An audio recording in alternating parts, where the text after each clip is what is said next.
புதுவை உள்ளார் நேயர்களுக்கு என் அன்பான வணக்கம். நான் உங்கள் கலாவிசு, புதுச்சேரியிலிருந்து. அன்றைக்கு அந்த கோர்ட் வளாகமே மிகவும் அமைதியாக இருந்தது. குடும்ப நல வழக்காடு மன்றம்.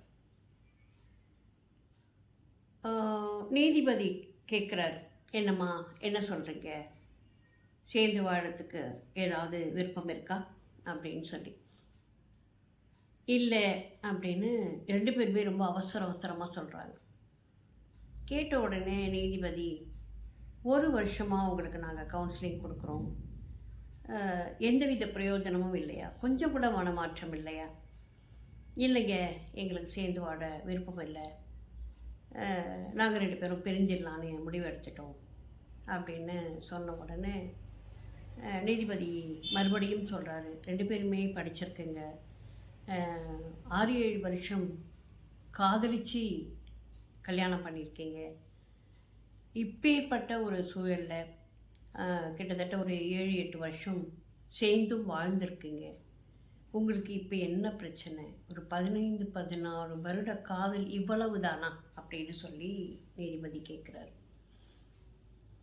உடனே அந்த பெண் சொல்லுது, இந்த 15-16 வருடமும் நான் இவரை அட்ஜஸ்ட் பண்ணி வாழ்ந்தேன், எனக்கு ஓவர் டென்ஷனாக இருக்குது, நான் இவரை அட்ஜஸ்ட் பண்ணி வாழ்ந்தேன், இன்னுமே என்னால் முடியாது, எனக்கு ரொம்ப ஓவர் டென்ஷனாக இருக்குது அப்படின்னு அந்த அம்மா சொல்லுது.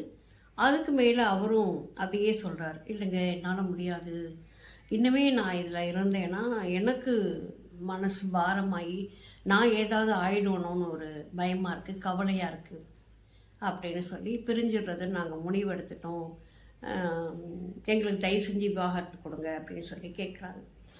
கேட்ட உடனே சரி, இதுக்கு மேலே பேசி ஒன்றும் பிரயோஜனம் இல்லை அப்படின்னு சொல்லிட்டு அந்த குழந்தைங்கள பார்க்குறாரு.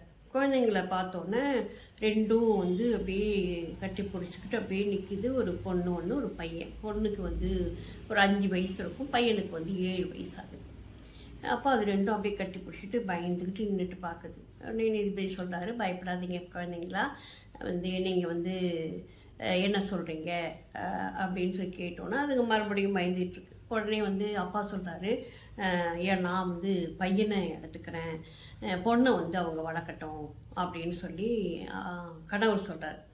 சொன்னோம். உடனே மனைவி, இல்லை என்னால் பொண்ணை வளர்க்க முடியாது, நான் வேலைக்கு போய்கிட்டுருக்கேன், வீட்டில் அவள் தனியாக இருப்பாள், அதெல்லாம் சரிப்பட்டு வராது, அங்கேன்னா அவங்க அப்பா இருக்கிறாங்க, அவங்க பார்த்துக்குவாங்க, அதனால் பெண் குழந்தையை அவங்க எடுத்துக்கட்டும், நான் பையனை நான் எடுத்துக்கிறேன் அப்படின்னு சொல்லிட்டு இவங்களும் சொல்கிறாங்க. சொன்ன உடனே ஒரு நீதிபதிக்கு ஒன்றுமே புரியல. அந்த பொண்ணை பார்த்து கேட்குறாரு, என்னம்மா பெண் குழந்தைய தான் எல்லோரும் நான் வச்சுக்கிறேன், பாதுகாப்பாக இருக்கணும் அப்படின்னு சொல்லி சொல்லுவாங்க, நீ என்ன இப்படி பண்ணுற அப்படின்னு சொல்லி கேட்டோன்னே, இல்லைங்க நான் வெளியில் போகணும் வரணும், எனக்கு வேலை இருக்குது, சில நேரம் திரும்பும்போது ரொம்ப நேரம் ஆகிடும், அப்போல்லாம் அந்த குழந்தை யார்கிட்ட இருக்கும், அதனால் அவங்க அப்பாக்கிட்டே அது இருக்கட்டும், நான் பையனை எடுத்துக்கிறேன் அப்படின்னு சொல்லிட்டு சொல்கிறாங்க. உடனே நீதிபதிக்கு கொஞ்சம் கோபமும் வருது, எரிச்சலும் வருது. வேறு வழியே இல்லை, இவங்க 2 பேர் சொல்கிறத கேட்டு தான் ஆகணும். அப்போது அந்த குழந்தைங்கள பார்த்து கேட்குறாங்க, சரி நீங்கள் சொல்லுங்கள், நீங்கள் யார் அப்பா கிட்ட இருக்கீங்க, யார் அம்மா கிட்ட இருக்கீங்க அப்படின்னு சொல்லி அந்த குழந்தைங்களை கேட்டோன்னே அந்த பொண்ணு மறுபடியும் போய் அண்ணனை இறுக்கி அப்படியே கட்டி பிடிச்சிட்டு அப்படியே ஒட்டிக்கிட்டோன்னே அவன் அப்படியே பெரிய மனுஷனாட அது தலையை தடவி பயப்படாத அப்படின்னு சொல்லி சொன்னோன்னே அதை பார்த்தோன்னே நீதிபதிக்கு மட்டும் இல்லை, அங்கே இருந்த அத்தனை வழக்கறிஞர்களும் அதை பார்த்துட்டு கொஞ்சம் ஒரு மாதிரி ஆகிறாங்க. அப்போ அந்த பையன் சொல்கிறான், நாங்கள் யார்கிட்டையும் போக விரும்பலை, நாங்கள் 2 பேரும் ஒன்றா தான் இருக்கணும்னு நினைக்கிறோம், அதனால் எங்களை யார்கிட்டையும் அனுப்பாதீங்க, எங்களை ஏதாவது அனாதை இல்லத்தில் சேர்த்துருங்க அப்படின்னு சொல்லி அந்த பையன் சொல்கிறான். சொன்னோடனே, ஐயோ என்னப்பா இது, உனக்கு 7 வயசு தான் ஆகுது, நீ இப்படி பேசுகிறீங்க அப்படின்னு சொன்னோன்னே அந்த பையன் சொல்கிறான், எனக்கு 7 வயசு தான் ஆகுது, ஆனால் நான் இதுக்குள்ளே நிறைய விஷயங்களை பார்த்துட்டேன், என் தங்கச்சியை நான் பிரிய விரும்பலை, பிறந்ததுலேருந்து அவள் என் கூட இருக்கிறா, அதனால் அவளை பிரிஞ்சு என்னாலையும் இருக்க முடியாது, என்னை பிரிஞ்சு அவளாலையும் இருக்க முடியாது. இவங்க வந்து பாதியில் சேர்ந்தாங்க. அதனால் இவங்களுக்கு பிரியறதுக்கு முடியும். ஆனால் நான் கூடவே அவள் என் கூடவே பிறந்தா, என்னோடய வளர்ந்துருக்கிறா. நான் ஏன் அவளை பிரியணும்? அதனால் எங்கள் 2 பேரையும் ஏதாவது வந்து ஒரு அனாதை இல்லத்தில் சேர்த்துருங்க. நாங்கள் 2 பேரும் ஒன்றாவே வளர்ந்துக்கிறோம். நான் பெரியவனாகி அவளை நல்லா படிக்க வைப்பேன் அப்படின்னு சொல்லி சொன்னோன்னே அப்படியே வந்து எல்லார் கன்னத்துலேயும் ஓங்கி அரைஞ்ச மாதிரி இருந்தது அந்த பதில்.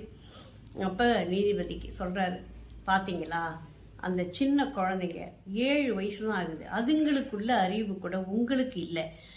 வந்து நினச்சா கல்யாணம் பண்ணிக்கலாம், நினச்சா உடனே பிரிஞ்சுக்கலாம் அப்படின்னு சொல்லி யோசிக்கிறீங்களே தவிர அந்த குழந்தைங்க என்ன செய்யும்? இதுங்களுக்காகவாவது நம்ம வந்து ஒன்றா சேர்ந்து வாழ மாட்டோமா? என்னம்மா அட்ஜஸ்ட் பண்ணி போனேன் நீன்னு?